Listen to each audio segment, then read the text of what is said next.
प्रिय विद्यार्थियों, मैं राम यशपाल आप सभी को उज्जवल भविष्य की कामना करते हुए आज मैं लेकर आया हूं सिंथेसिस पार्ट 2।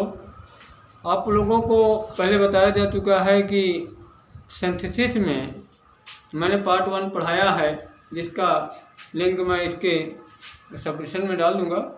और उसमें बताया गया है कि सिंपल सेंटेंस कितने प्रकार के होते हैं, उसको समझाया गया है कि 3 प्रकार सेंटेंस हैं। और सिंपल सेंटेंस आपको पढ़ा रहे हैं। सिंपल सेंटेंस बनाने के लिए किस किन चीज़ों का प्रयोग किया था, पहले आपको पार्टिसिपल का प्रयोग बताया है। आज हम आपको बताया गया कि पार्टिसिपल कितने प्रकार के होते हैं, उनका प्रयोग कैसे होता है। आज आपको जो बताना है वो है इन्फिनिटिव। इन्फिनिटिव क्या है? वर्ब से पहले टू लगाने से।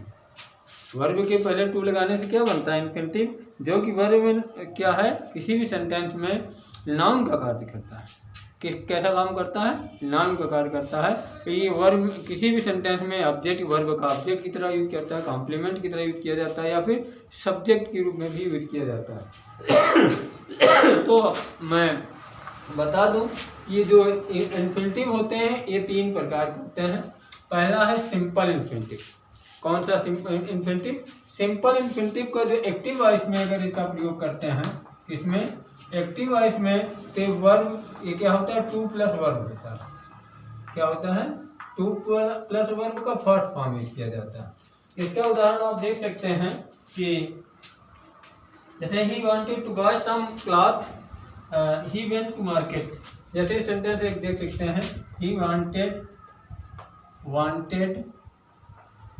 To buy some cloth.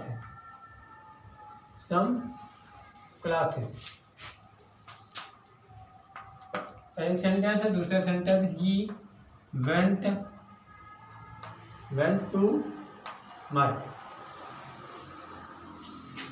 अब इस सेंटेंस को देखें, इसमें देखें, इसमें एक बार यूज कीजिए ही वेंट टू मार्केट। अब कारण क्या है और किसके कारण वो गए हैं, तो यहाँ आप लिख सकते हैं कि ही वेंट मार्केट, है ना। तो क्या करने गया है? To buy some clothes. To buy some clothes को हम क्या कर सकते हैं? इसको हम आपको क्या कहते हैं? इन्फिनिटिव के रूप में इसको लिख सकते हैं। किस रूप में लिख सकते हैं? इन्फिनिटिव के रूप में लिख सकते हैं। तो आप इसको देखिए कैसे यूज करेंगे। He went to market. क्या करेंगे? He went to market.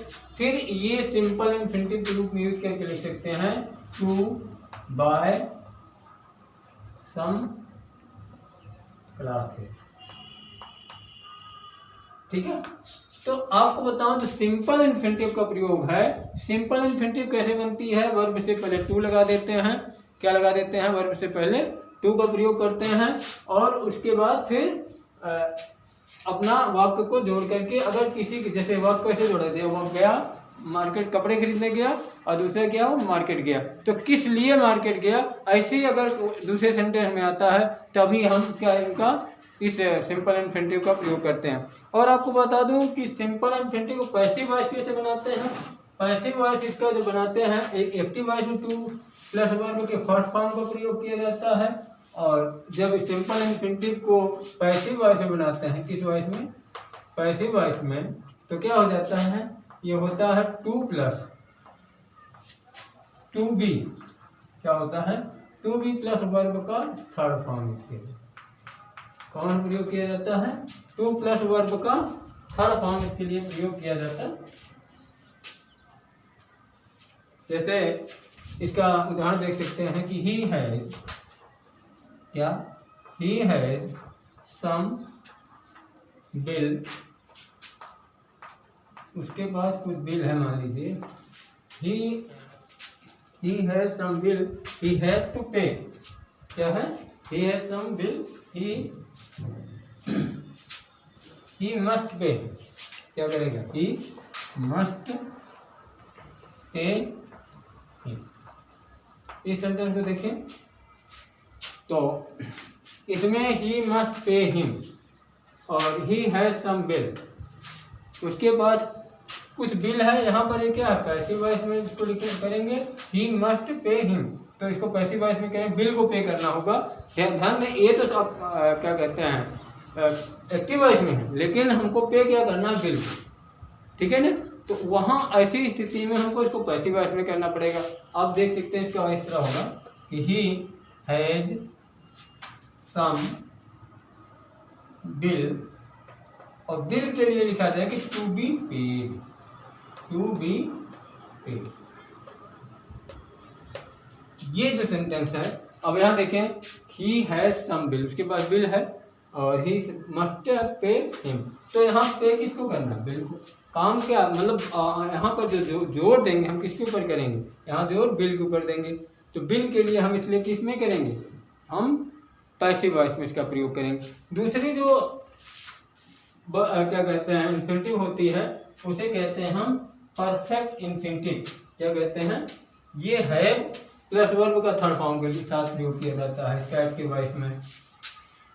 Active voice में इसका प्रयोग कैसे किया जाता है, इसको कैसे बनाया जाता है, जो एक्टिव वॉइस में जो परफेक्ट इन्फिनिटिव होता है, परफेक्ट इन्फिनिटिव को टू है प्लस वर्ब का थर्ड, वर्ब के थर्ड फॉर्म को हम क्या कहते हैं, इसको कहते हैं हम परफेक्ट इन्फिनिटिव।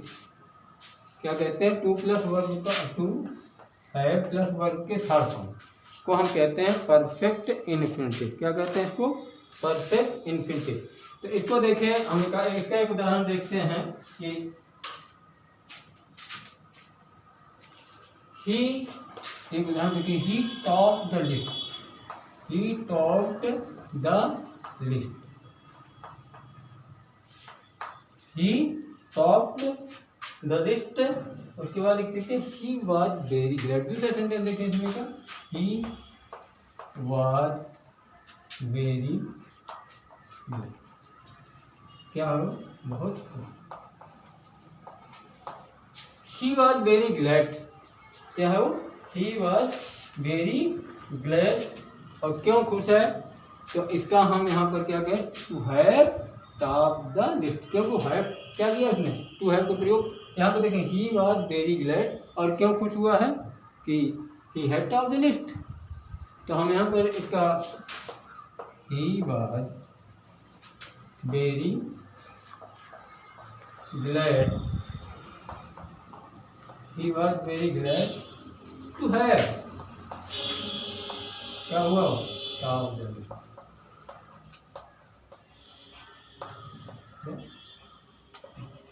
ये तो आपका क्या हुआ, परफेक्ट में एक्टिव वॉइस। लेकिन जो परफेक्ट इन्फिनिटिव होता है उसमें जो पैसिव वॉइस होते हैं उसमें क्या प्रयोग करते हैं, to plus to have plus been का भी प्रयोग किया जाता है। किसका प्रयोग करते हैं, बीन का प्रयोग करते हैं।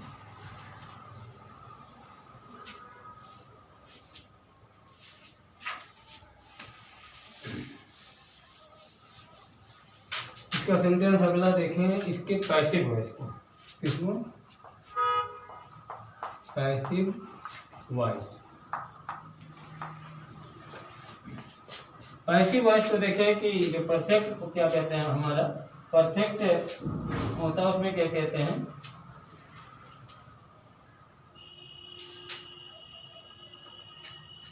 He has punished by,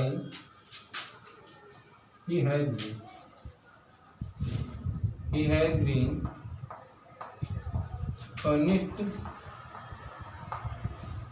by his teacher. It पहला सेंटेंस हो गया। दूसरा सेंटेंस है it seemed so, it seemed so.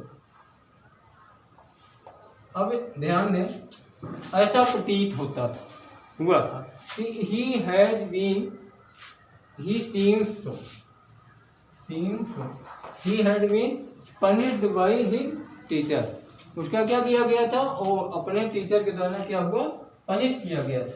Punish means दंडित किया गया। दूसरा है क्या, इट सीम्स सो, ऐसा प्रतीत होता है। ऐसा किया गया है, ऐसा प्रतीत होता है। तो यहाँ क्या करेंगे हम कि जो यहाँ पर है पैसिव वॉइस में, इसको किस में बदल देंगे हम, परफेक्ट इन्फिनिटिव के रूप में बदल कर वो आपको जोड़ेंगे। जैसे it seem so to, it seem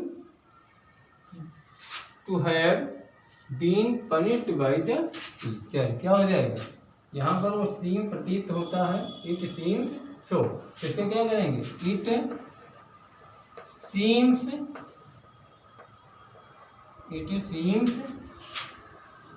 to have been punished bye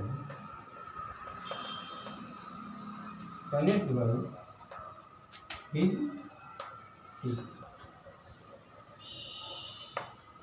यहाँ देखिए फिर से, he has been punished by his teacher, वह अपने टीचर के द्वारा पनिश किया, दंडित किया गया है।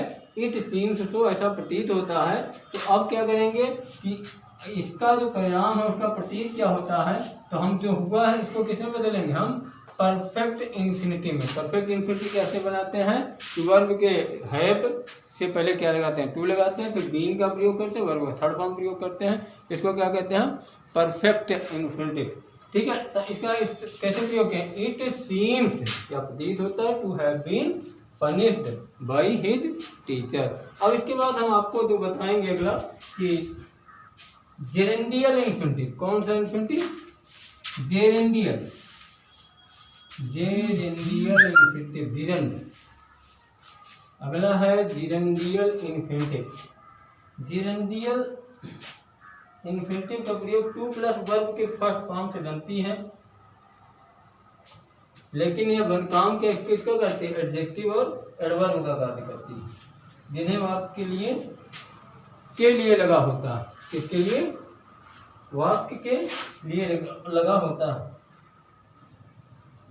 जैसे he gave me a mango, he asked me to eat it। he gave me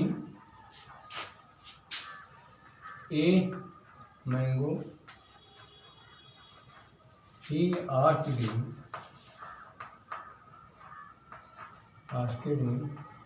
to eat it। अब यहाँ पर किसी काम के लिए अगर कहा जाए तब इस चीज़ का हम इसको कहते हैं जिरंडियल इन्फिनिटिव। जैसे he gave me a mango, यहाँ पर केवल टू ईट, इसलिए मैंगो दिया उसने, टू ईट। यहाँ इसकी ज़रूरत नहीं, he asked me to eat कहने की, लिखने की कोई ज़रूरत नहीं, केवल इसी एक को लगा देंगे। जैसे he gave me a mango too, ठीक है। तो ये आपका जिरंडियल इन्फिनिटिव हो गया। कौन सा इन्फिनिटिव हो गया, ये वर्ब। इसमें क्या किया जाता है कि टू से पहले टू लिखा रहता है, टू के साथ ही वर्ब के फर्स्ट फॉर्म का ही प्रयोग किया जाता है। मैं ज़्यादा लंबी वीडियो न हो, इसके लिए आज के दिन इतना ही। कल आपको बताएंगे कि इसमें सिंथेसिस बनाने में जो सिंपल सेंटेंस बनाते हैं उसमें फ्रेजेज का प्रयोग करते हैं। किसका प्रयोग करते हैं, फ्रेजेज का प्रयोग करके कैसे बनाते हैं। जैसे फ्रेजेज कितने प्रकार के होते हैं वो सारी चीज़ें बताएंगे। जैसे एब्सोल्यूट, नाउनेटिव क्या कहते हैं, नाउनेटिव एब्सोल्यूट है, उनका प्रयोग कैसे करेंगे, ठीक है। अपोजिशन कैसे प्रयोग करेंगे, ये एडवर्बियल फ्रेज कैसे प्रयोग करेंगे, इन सारी चीज़ों के विषय में जानकारी आज दी जाएगी। आशा है कि आपको वीडियो अच्छी लगी होगी। अगर किसी प्रकार की त्रुटि है उसके लिए क्षमा करेंगे। थैंक यू, धन्यवाद।